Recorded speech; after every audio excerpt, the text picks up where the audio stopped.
Bonjour, docteur Bonjour. Laurent Chevalier. Alors, se nourrir comme on vient de le voir, est-ce que c'est vraiment bon pour la santé? Alors, manger plus de végétaux, c'est une très bonne idée. Manger des graines germées dans des bonnes conditions, c'est bien. Et manger bio, c'est parfait.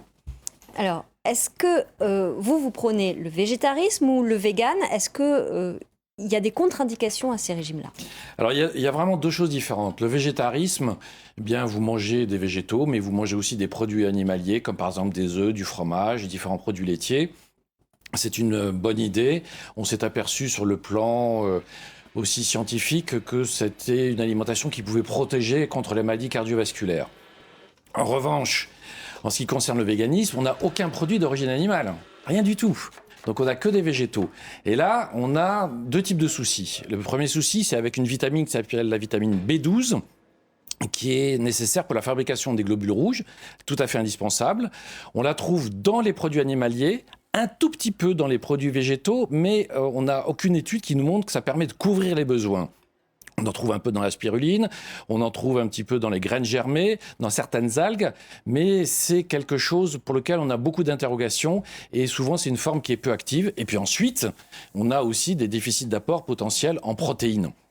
Pour couvrir les besoins, il faudrait prendre l'équivalent de 3 bols d'un mélange de légumineuses et de céréales, ce qui fait beaucoup et ce qui n'est pas forcément bien toléré sur le plan digestif. Donc, manger des végétaux, plus de végétaux, c'est certainement une très bonne idée. Être vegan dans un style de vie, ça pose quand même quelques interrogations. Et manger vegan et cru, comme on l'a vu dans le reportage, qu'est-ce que vous en pensez? Alors, le cru n'est pas toujours non plus bien toléré sur le plan digestif. Dès qu'on a des consultations, on a toujours quelques personnes qui viennent, qui ont des douleurs abdominales et on leur dit de prendre du cuit. C'est-à-dire, par exemple, plutôt prendre des compotes plutôt que trop de fruits crus, prendre un peu de crudité bien entendu, mais prendre aussi des purées de légumes, des choses comme ça. Donc prendre du cuit, ça a du sens en termes de tolérance digestive.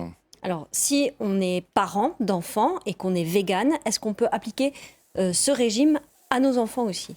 Eh ben, je pense pas.